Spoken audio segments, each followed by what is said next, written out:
नमस्कार साथियों, 10,000 महत्वपूर्ण चतुश्रेणी कर्मचारी के महत्वपूर्ण प्रश्नों के बारे में बात कर रहे थे जो राजस्थान जीके से संबंधित होने वाले हैं। और काफ़ी महत्वपूर्ण प्रश्न इसलिए होने वाले हैं क्योंकि 10,000 प्रश्न यदि आप राजस्थान जीके के पढ़ेंगे चतुश्रेणी परीक्षा के लिए तो आपके ये सारे प्रश्न जो है वो रामबाण साबित होने वाले हैं। पीडीएफ कहाँ से डाउनलोड करनी है तो वो भी मैं आपको इस वीडियो के माध्यम से बताऊंगा। ठीक है, पूरी पीडीएफ आप डाउनलोड कर पाएंगे, कोई दिक्कत नहीं होगी आपको। तो 1220 प्रश्न जो है इससे पहले वाले वीडियो में हम पढ़ चुके थे। ठीक है, इसके आगे हम प्रश्नों को और बढ़ते हैं। चलिए, प्रश्न आता है महत्वपूर्ण कि कलयुग का कर्ण किसे कहा जाता है। दोस्तों, राजस्थान जीके के महत्वपूर्ण प्रश्न चल रहे हैं।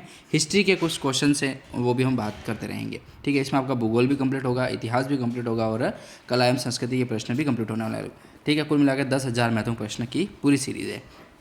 चलिए, 1221वां प्रश्न है कि कलयुग का कर्ण किसे कहा जाता है। तो वो कहा जाता है दोस्तों लूणकरण को, और वो लूणकरण कौन से हैं? बीकानेर के। तो बीकानेर के जो लूणकरण सिंह हैं उनको कलयुग का कर्ण कहा जाता है। अगला प्रश्न देखिए 1222 नंबर का। तो प्रश्न है आपका कि राव जैतसिरो छंद ग्रंथ किसका है। राव जैतसिरो छंद जो है वो ग्रंथ है वो किसका है? तो बिट्ठू सुजा का ग्रंथ है दोस्तों। बिट्ठू सुजा का महत्वपूर्ण ग्रंथ है राव जैतसिरो छंद ग्रंथ। ठीक है, अगला प्रश्न देखा जाए तो प्रश्न है कि पहोबा का युद्ध जो 1541 में होता है किनके मध्य हुआ था। तो ये होता है दोस्तों मालदेव और रावजत सिंह के मध्य होता है। ठीक है, काफ़ी महत्वपूर्ण प्रश्न है कि पहोबा का युद्ध होता है 1541 ईस्वी में और ये होता है मालदेव और रावजत सिंह के मध्य। ठीक है, अगला प्रश्न देखा जाए तो प्रश्न है आपका कि दातानी का युद्ध कब लड़ा गया था। दातानी जो है उसका युद्ध कब लड़ा गया था। तो 1583 ईस्वी में लड़ा जाता है। ठीक है, 1583 ईस्वी इसका राइट आंसर है। अगला प्रश्न है कि बीकानेर इतिहास से संबंधित ज्योतिष रत्नमाला ग्रंथ जो है वो किसने लिखा था। ठीक है, हाँ दोस्तों, पीडीएफ आप डाउनलोड करना चाहते हैं तो लिंक आपको जो है इसका डिस्क्रिप्शन में दिया है। फर्स्ट लिंक आपको मैंने यही दे रखा है। जैसे आप क्लिक करेंगे तो एसके स्टडी एकेडमी के नाम से हमारा प्ले स्टोर पर ऐप ओपन होगा। ठीक है, आप उसको इंस्टॉल करेंगे, फिर आप अपना नाम वगैरह भरिएगा। ठीक है, फॉर्म भरिएगा और उसके बाद जाकर के आप नोट्स वाला फोल्डर जो है उस ई नोट्स करके एक फ़ोल्डर बना रखा है, उसमें जाकर के आप सारे नोट्स डाउनलोड कर पाएंगे, ये पीडीएफ भी डाउनलोड कर पाएंगे और बहुत सारे वहाँ पर राजस्थान दिन पूरी पुस्तक का जो संपूर्ण सार होता है ना वो मैंने अपलोड कर रखा है। 360 पेज की पूरी पीडीएफ है, तो वो भी आप डाउनलोड कीजिएगा। ठीक है, चलिए अब प्रश्न की ओर बढ़ते हैं। तो बीकानेर इतिहास से संबंधित ज्योतिष रत्नमाला ग्रंथ जो है वो किसने लिखा था। तो श्रीपति का नाम आता है। ठीक है, श्रीपति के द्वारा लिखा जाता है बीकानेर इतिहास से संबंधित ज्योतिष रत्नमाला ग्रंथ। ठीक है, अगला प्रश्न देखें तो प्रश्न है आपका कि वेदक वंशावली और रायसिंह महोत्सव के रचनाकार हैं। वैधक वंशावली और जो रायसिंह महोत्सव है उसके रचनाकार कौन है। तो रायसिंह ही हैं दोस्तों। ठीक है, रायसिंह महोत्सव और वैधक वंशावली ये दो नाम बहुत ही इंपॉर्टेंट है। तो ये किनके द्वारा रचित गए हैं। तो रायसिंह के द्वारा रचित हैं वैधक वंशावली और रायसिंह महोत्सव। रायसिंह महोत्सव में तो रायसिंह नाम आ रहा है, वैसे भी आप याद रख सकते हैं, लेकिन वैधक वंशावली जो है वो भी इंपॉर्टेंट हो जाती है। अगला प्रश्न देखें तो प्रश्न है आपका कि आमेर के कछवा वंश का संस्थापक शासक कौन था। आमेर का जो कछवा वंश है उसके संस्थापक शासक कौन है। तो दुल्हे राय जो है इसका राइट आंसर होने वाला है। दुल्हे राय आमेर के कछवा वंश के संस्थापक हैं। अगला प्रश्न देखें 1228 में। तो दुल्हे राय के किस वंशज ने अपनी राजधानी आमेर को बनाई थी। दुल्हे राय जो है वो किस वंशज ने जो है अपनी राजधानी को आमेर बनाया था। तो कोकिल देव का नाम आता है दोस्तों, कोकिल देव। अगला प्रश्न देखें तो 1229 वाला प्रश्न है कि मानसिंह को राजा व फर्जंद की उपाधियाँ जो है वो किसके द्वारा दी जाती है। मानसिंह को राजा की उपाधि और फर्जंद की अर्थात बेटे की उपाधि जो है वो अकबर के द्वारा दी जाती है। ठीक है, अकबर द्वितीय एक और था जिसने राजा राम मोहन को राजा की उपाधि दी थी। ठीक है, याद रखिएगा आप। ठीक है, हाँ वही सती प्रथा से संबंधित है ना, वही चीज़। देखो, सती प्रथा के बारे में यदि मैं बताना चाहूँ ना तो याद रखिएगा आप एक पॉइंट कि 1822 ईस्वी में बूंदी में जो है वो सती प्रथा को रोकथाम लगाई गई थी बूंदी के द्वारा। ठीक है, 1822 ईस्वी में।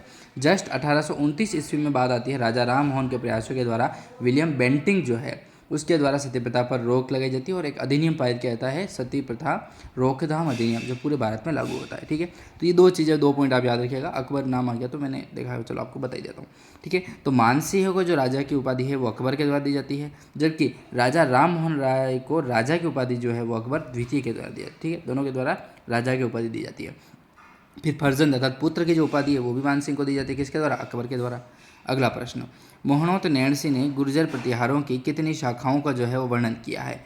मोहनोत नैणसी ने गुर्जर प्रतिहारों की कितनी शाखाओं का वर्णन किया है। तो 26 शाखाओं का जो वर्णन है वो मोहनोत नैणसी के द्वारा किया गया है। अगला प्रश्न देखा जाए तो प्रश्न है कि किस गुर्जर प्रतिहार शासक को पेल्लोपल्ली कहते हैं। किस गुर्जर प्रतिहार शासक को जो है वो पेल्लो पेली के नाम से जानते हैं? तो नरभट्ट का नाम आता है। ठीक है, नरभट्ट काफ़ी इंपॉर्टेंट प्रश्न है। अगला प्रश्न देखें, तो गुर्जर प्रतिहारों का सबसे शक्तिशाली शासक कौन था? गुर्जर प्रतिहार जो है उनका सबसे शक्तिशाली शासक कौन था? मिहिर भोज का नाम आता है और काफ़ी इंपॉर्टेंट है मिहिर भोज।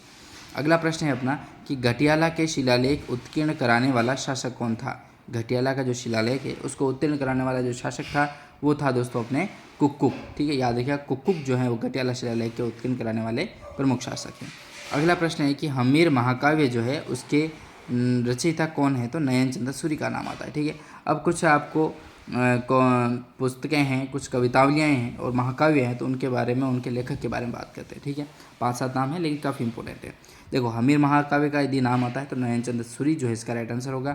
फिर दूसरा प्रश्न देखें कि हम्मीर अहट और सुरजन चरित्र। ठीक है, हम्मीर हट चढ़े न दूजी बार, वो एक कहावत है ना, तो हम्मीर हट करके जो महाकाव्य है या फिर पुस्तक है वो हम्मीर हट और सुरजन चरित करके है, वो चंद्रशेखर के द्वारा लिखी गई है। ठीक है, चंद्रशेखर आप याद रखिएगा। चलिए अगला प्रश्न देखें इसी कड़ी में। तो प्रश्न है आपका कि हम्मीर रासो अहिरवाटी, हम्मीर रासो अहिरवाटी जो है वो जोधराज द्वारा लिखित है दोस्तों। हम्मीर रासो अहिरवाटी जोधराज के द्वारा लिखित है। फिर हम्मीर रासो का यदि नाम आता है जो संस्कृत में लिखी गई है, देखो अहिरवाटी में लिखी गई है ना, उसका तो जोधराज है, लेकिन शारंगधर किसके लेखक है? जो हम्मीर रासो संस्कृत भाषा में लिखी गई है उसके लेखक जो हैं वो है शारंगधर। और अहिरवाटी, ठीक है, अहिरवाट क्षेत्र जो है ना उसमें लिखी गई है अहिरवाटी भाषा में, जिसका नाम है हम्मीर रासो, और उसके लेखक हो जाएंगे अपने जोधराज। ठीक है, हम्मीर रासो जोधराज जो अहिरवाटी में लिखी गई है, और संस्कृत में लिखी गई हम्मीर रासो जो है उसके जो लेखक हैं वो शारंगधर हैं। अगला प्रश्न देखें, तो प्रश्न है आपका कि हम्मीर रायण जो है वो भांडव व्यास द्वारा लिखित है। भांडव व्यास का नाम आता है हम्मीर रायण में। अगला प्रश्न, हम्मीर देव चौपाई जो है वो लिखी गई है दोस्तों मंडन विजय के द्वारा। हम्मीर देव चौपाई मंडन विजय के द्वारा लिखित है। अगला प्रश्न है 1240 का कि हम्मीरा झाड़ा जो है वो राज रूप के द्वारा लिखा गया है। ठीक है, देखो चौपाइयाँ लिखी गई है, बहुत सारी रासो लिखे गए हैं, महाकाव्य लिखे गए हैं, तो ये सारी चीज़ें काफ़ी इतिहास में महत्वपूर्ण योगदान रखती है। तो हम्मीरा झाड़ा जो है वो राजरूप के द्वारा लिखी गई, हम्मीर देव चौपाई जो है वो मंडन विजय के द्वारा लिखी गई। 1241वां प्रश्न अगले वीडियो में बात करेंगे। धन्यवाद।